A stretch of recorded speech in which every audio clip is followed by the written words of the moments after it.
Hi all, high drama at the Sinquefield Cup.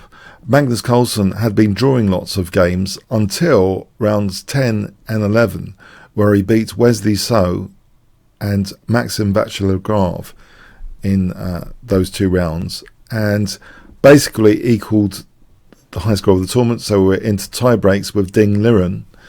In the first two games of the tie-breaks, the rapid games, those two games ended in draws.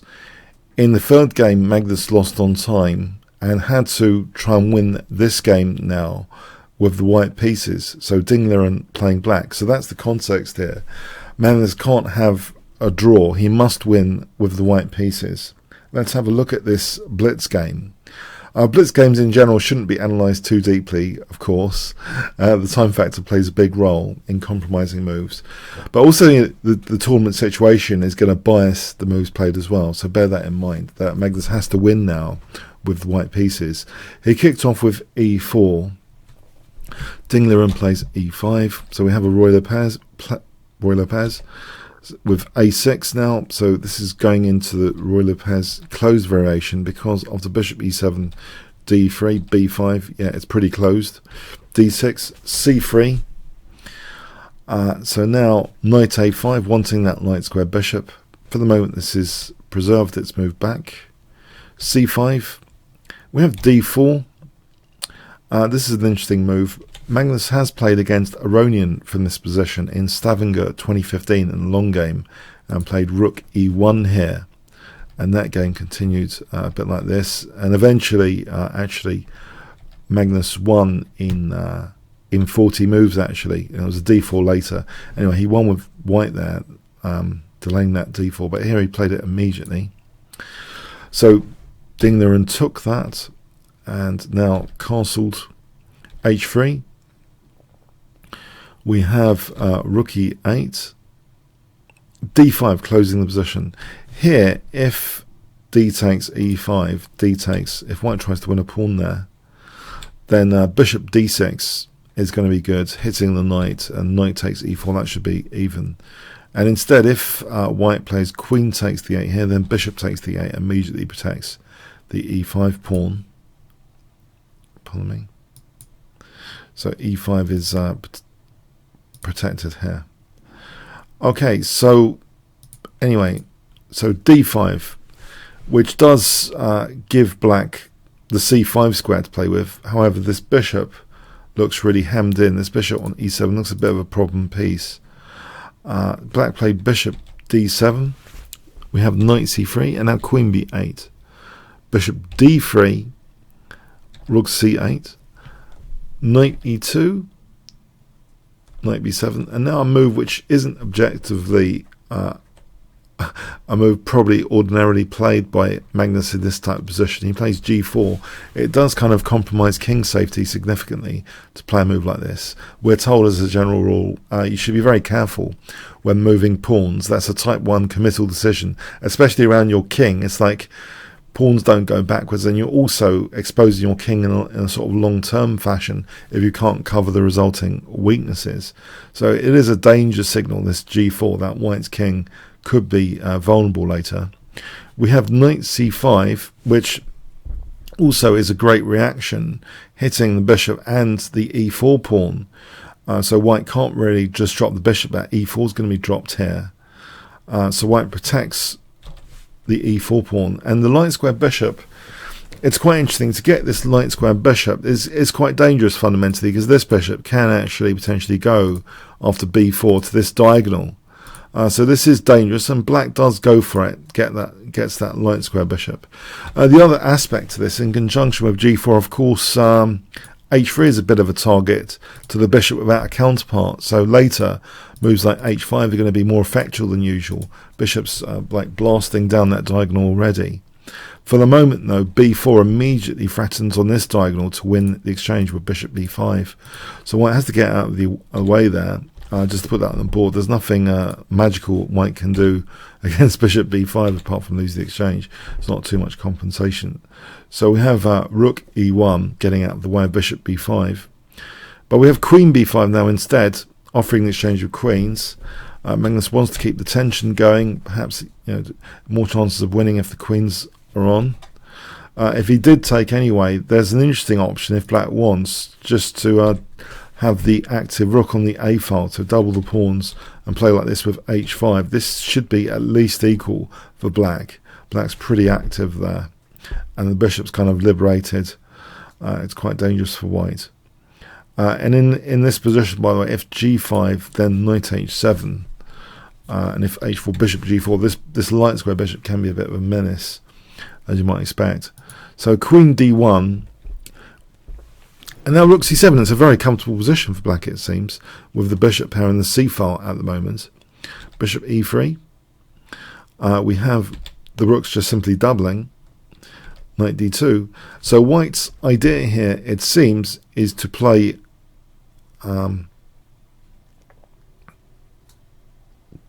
White's idea, it seems, is to play b3 and knight c4 to blunt this whole c file.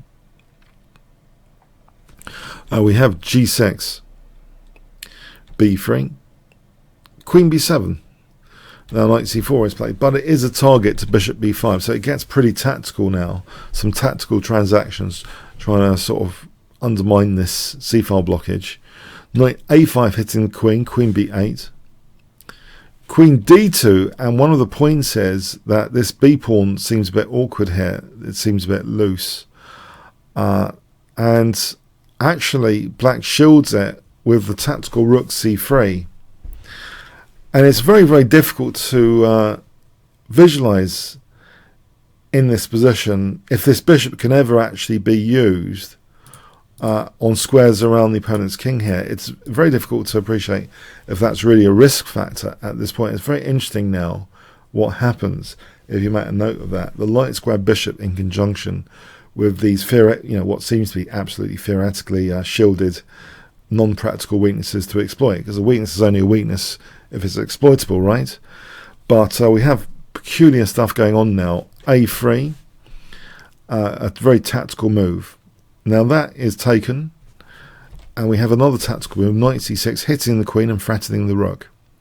So black now anticipated this, I assume, and just plays bishop takes, doing an exchange sacrifice, and it's chipping away actually potentially at white's king safety, this exchange sacrifice. After queen takes, bishop takes d5, now hitting the queen and also hitting e4. And if the bishop can mine its way down this diagonal, then these squares actually are being exploited. Their theoretical weakness is coming out, so to speak. So we have queen a5. It's a tricky position. If queen d3, then actually bishop b7 seems nice, with the idea, for example here, of playing d5. And this reaches a very pleasant position for black indeed.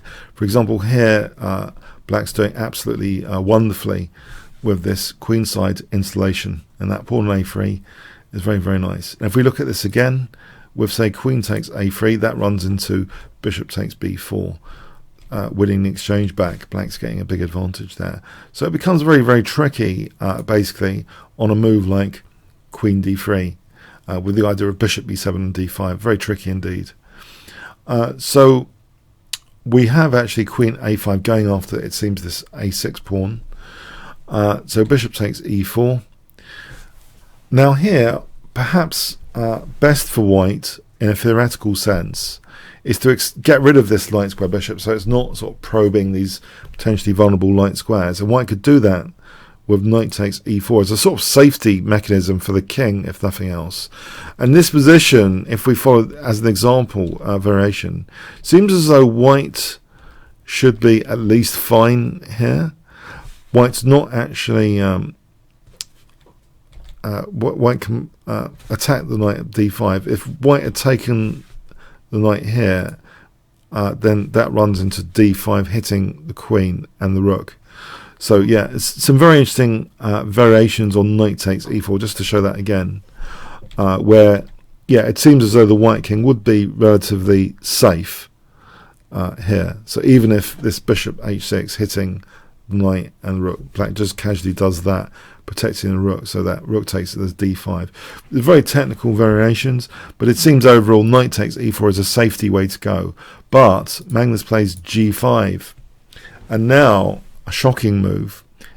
If the knight moves, clearly if it goes backwards, then knight takes e4 wins the whole piece. So this is planned now, this excellent response from black. I wonder if you can guess it if I give you 5 seconds. So it is connected as a clue with these light square weaknesses and how to kind of celebrate them, bringing out a sort of theoretical weakness into a more exploitable one is a big thing about this Blitz game. I think we can sometimes learn from Blitz. But this next move is, yes, very light square sensitive move. What would you play here if I give you 5 seconds starting from now? You might want to pause the video. The hand is virtually forced though, otherwise it's just losing the bishop. The bishop actually just gets ready for a battery with bishop a8. So the battery's ready. You know, the queen can go in front of the bishop and threaten checkmate. So that's really showing those weaknesses to be not so theoretical now around white's king. White plays queen takes a6. The problem here is, remember that white, Magnus, needs to win this. If he plays g takes, even if this doesn't checkmate and only secures a perpetual check, then Liren wins the tiebreak. He just needs to draw this. And in this line, if king f1 check, check here, if king d2, bishop d8 is a killer move, it turns out, because of check, and then rook c2, this is winning after a5. The queen's overloaded trying to protect d2, and here that's just winning for black. And alternatively, in this variation on g takes, queen b7, let's look at this again. So if the king just goes back to f1, then all black does is queen g2 check and be content for perpetual check time. So in both cases, yeah, black's winning the tiebreak there. So this is rather difficult to address, bishop a8. White plays queen takes a6, literally stopping queen b7 for the moment though. But it means now knight d5 is possible. And this looks very precarious now for g5 as well now. If this is snapped off, g5 is going to drop. We have bishop a7, a forcing move. Queen c7, which does occupy that c file, tempting white for rook c1, but two rooks against the queen with the light square weaknesses. This seems a bit controversial what white plays, but there's not too many good options here. Rook ec1, so offering two rooks for a queen. If king h2 instead, then g5 drops, and that holds the c1 square as well. So this position, pinning the knight, pin and win principle, with h5 threatening h4. This is just horrible for white. The king side is really in meltdown here. So we have rook ec1, a rather desperate move. Black does take off the two rooks. And you can see in principle that if the knight moves, there's almost rook h1 if it were not for knight takes h1. So black tries to basically pin this knight to get the mating net woven around the king, and plays bishop c6 to start off with. On bishop takes g5 turns out to be viable here, though it can transpose into similar ideas. Black's having a big advantage there. For example, here bishop f4, similar ideas, pin the knight and try and mate on h1. So for example, like this is mate. That's the mating net which is which black is searching for. We have after bishop c6 a similar thing now. Queen takes, bishop takes g5, letting d6 go to just try and pin this knight. So pin and win. Queen takes, bishop f4, bishop c5, threatening actually, that battery threatens a checkmate actually. So if black did slip up, that's, well, maybe h5 is not terminal, but it's not pleasant, allowing the check, and then queen, so it probably is terminal. But no, basically white's threatening checkmate there. However, black extinguishes, in fact, in style queen f8 as a threat rather than a move like h5. Just plays knight e7, so now threatening checkmate, which white can do very little about here.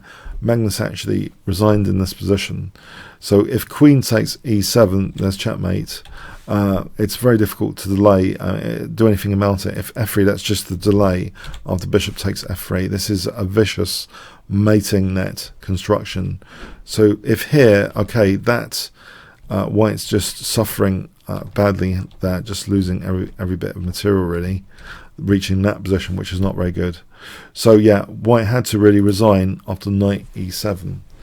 So yes, pretty dynamic stuff from Ding Liren. The g4 is a product of circumstances rather than aligning with the needs of the position. It's rather the needs of the competitive situation.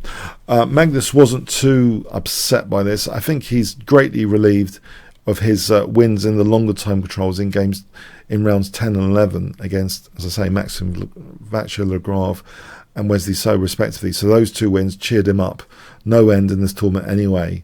So it was great that he reached this tiebreak. It's his first tiebreak that he has lost in 10 years though. Ding Liren has been a shining light recently. Seems to have been playing some fantastic chess, and clearly he's a force to be reckoned with even in faster time controls. You know, tie breaks are sometimes a part of even the classical tournaments, so being skilled at faster time controls is very important if you want to win those big prizes like he has done here. So congratulations to Ding Liren. He's really making a name for himself this year. Clearly his last time I checked, he's ranked 3 in the world, and anyway, so really fantastic player. Chinese chess has never been so strong, probably, as far as I remember, and he's a fantastic ambassador of Chinese chess, taking down the world champion in this tiebreak. So yeah, Magnus has got some challenges coming up. Okay, I hope you enjoyed this game, and yep, if you did, you can play me or other YouTubers if you follow this bit.ly link here. So that's 2 capital Y, small v, small a, 5 capital M, capital B, or others. You can play them on Turnstile Chess at chessbowl.net, or you can check the link in the description. Okay, thanks very much.